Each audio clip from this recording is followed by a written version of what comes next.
Another cytometry talk. So our next speaker is Ellis Patrick.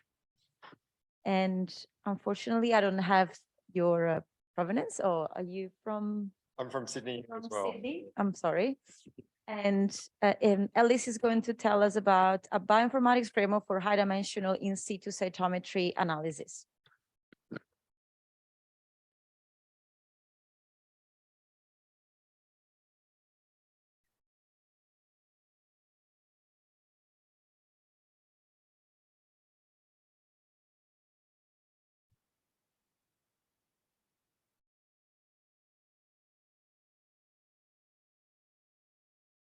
All right, fantastic.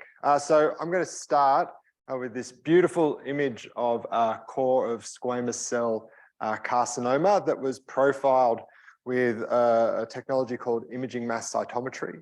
So imaging mass cytometry can profile nearly 50 parameters at once. And so you can see here that with even just 6 parameters, we see quite a lot of structure in the tissue and a lot of complexity in the tissue. I think this is a really nice, at least example to highlight how cool technologies that can spatially profile proteins and RNA are. And so there are a lot of those technologies. It feels like every few months another one is coming out, whether they're measuring spatial profiles at the proteomic level or the RNA level, or both. And so while these cool new technologies are like coming out quite rapidly, there really aren't the tools to really make full use of these in terms of analytics. And so that's a really cool, hip area to be working in at the moment, trying to come up with statistical methods for analyzing these data sets. And so as we've been analyzing the data of collaborators, we've slowly been accumulating a bunch of software tools to complete these analysis. And so a typical imaging style analysis, you start by trying to identify your cells, doing cell segmentation. You calculate average features within those cells. You need to harmonize those features between images or between people. Generally, you want to identify cell types, so you do some clustering. Then you want to do some cool spatial analysis, and maybe even at some point use this stuff to classify patients. And so over the last half day, you've heard from Elijah, Yue, and Dario on some of these things that are kind of in our pipeline. And so today I'm going to try to rapidly fly through a few more packages. And so we'll see how we go and how many I actually have to skip. Cool. So first step, any analysis pipeline is cell segmentation. Where are my cells and can I separate them into individual cells?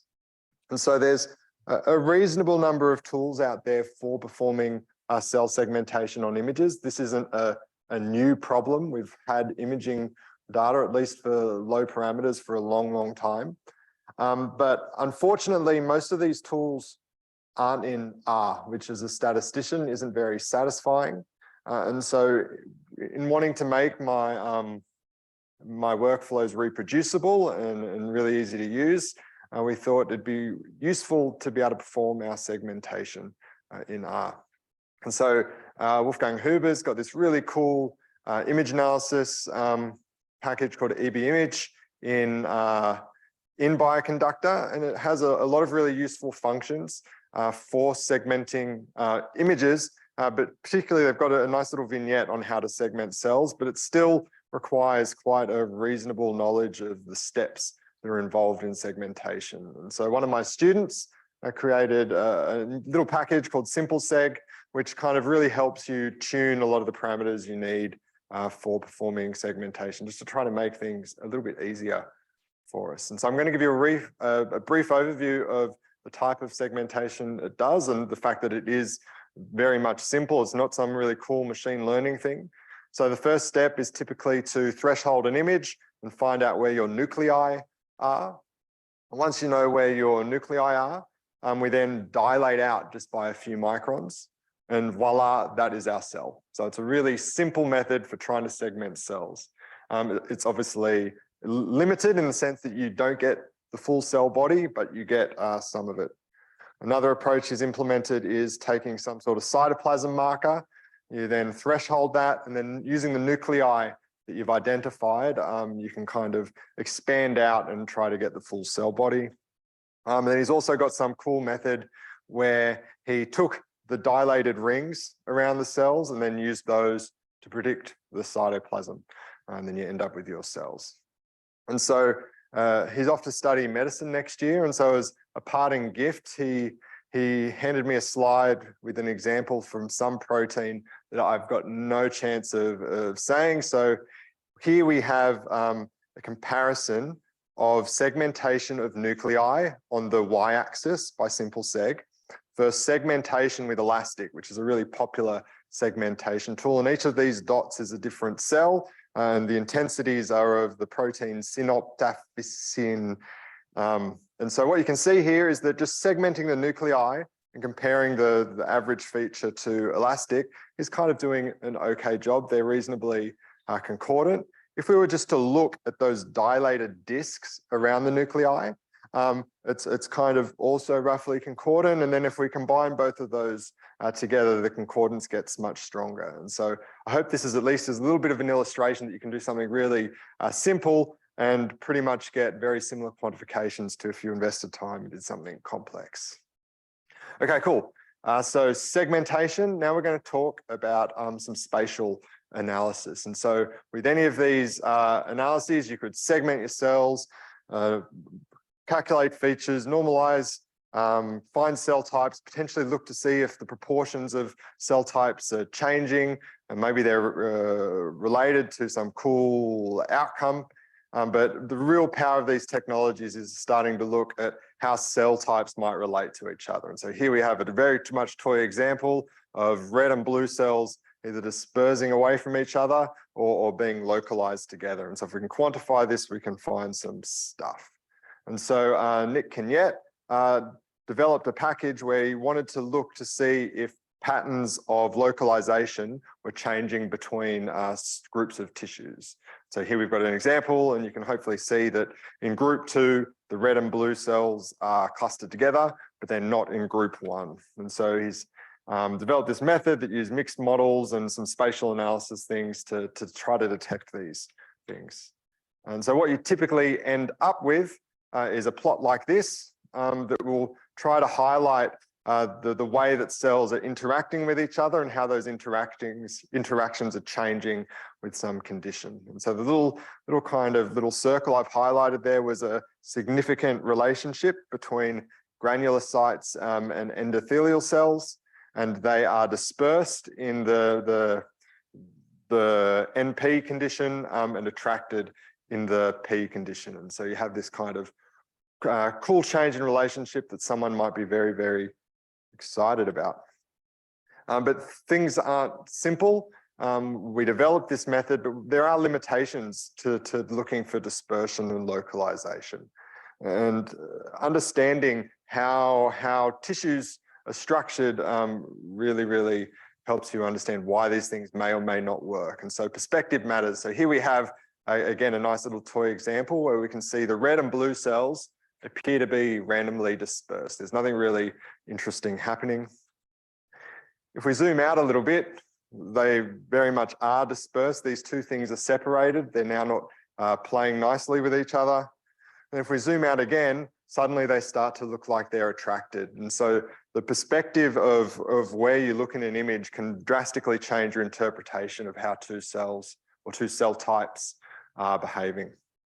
And so we developed the spatial package, which is on Bioconductor, doing some cell state analysis. And so we think that conceptualizing a lot of these problems in the concepts of cell state might help you at least confine your perspective and find some interesting relationships. And so here we have some tumor cells interacting with T cells, but they're not interacting. It looks like they're kind of dispersed. But if you were to conceive that these CD8 T cells are just a substate of T cells in general, then you might start to conclude that, hey, these CD8 T cells are hanging around the tumor more than a T cell should be. So there's this advantage of conceptualizing things as cell states as opposed to cell types. So here we have a real example. And so we've got this Mibitov data from Karen et al. And in the black, we've got cells, immune cells. In light gray and green, we have tumor cells, with the green cells being P53 positive tumor cells. And so what you can hopefully at least start to appreciate is that while these green tumor cells are closer to the immune cells, they're still not mixing. It's very much like it's oil and water. These two things are separated. And so if you were trying to do some sort of test, you might be hoping that your test would show that P53 positives are aggregating with immune cells, but that's not going to be the case for most type of tests you do. And so here we've got a little plot that didn't really pan out in terms of my text has moved around, but anything below the yellow, the zero line is dispersing, and everything above it would be attracting. And using the L function at least, these things are very much looking like dispersing if you used a certain kind of method. And so Farhan's developed a cool method that accounts for a lot of this cell state information, and you can start to see that for a certain a range of radii, these cell types start to look like they're attracting. Another way of doing cell state analysis, so instead of thinking about things as like cell types and cell subtypes, we could instead think that if we just looked at the cell type level, maybe we could start to analyze marker expression within certain types. And so here we've got a toy example where when the square cells are near the circle cells, the red marker seems to become active. And so we can potentially model this.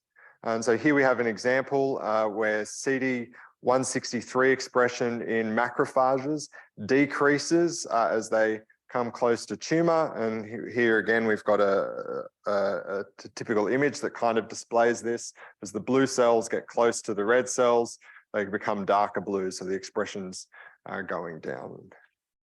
And so it's cool to find these things, but if you actually go and calculate quantify all of these relationships, chuck them into some machine learning models, you can find that they actually end up being predictive of patient response. And so here we've got a survival prediction in a set of colorectal cancer patients. And finally, I've been talking a lot about pairwise relationships between cell types or cell states. Things can get a little bit more complex than that. So what happens if you want to start thinking about interaction between multiple cell types? Like, things get really, really complex.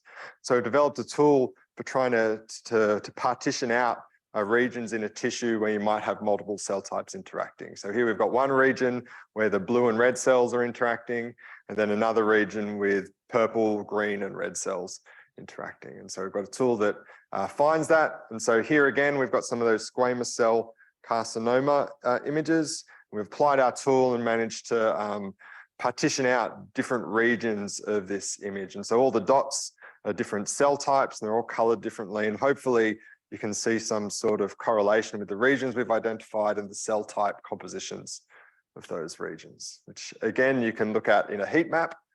And what we've been finding is if you take these regions, calculate the proportion of these regions in any image, that sometimes they're also informative of some sort of treatment. So here we've got our NPs, our non-progressors and progressors in these head and neck cancer data sets. And you can see that some of these proportions are changing. It could be informative for knowing response to treatment.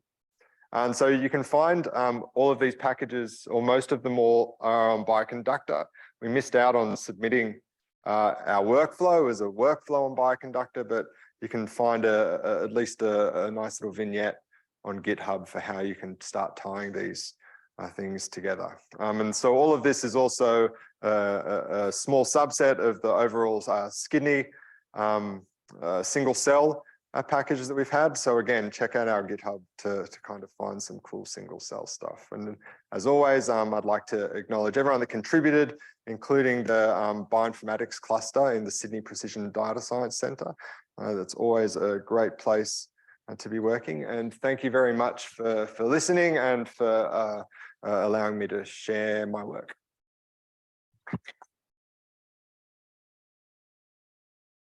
Much, Ellis. This is an incredible amount of packages and work. Yeah, there's an incredible amount of slides as well. So We might have, yeah, we have time. Let's have a couple of questions. Yep, one from there. Thanks, Peter.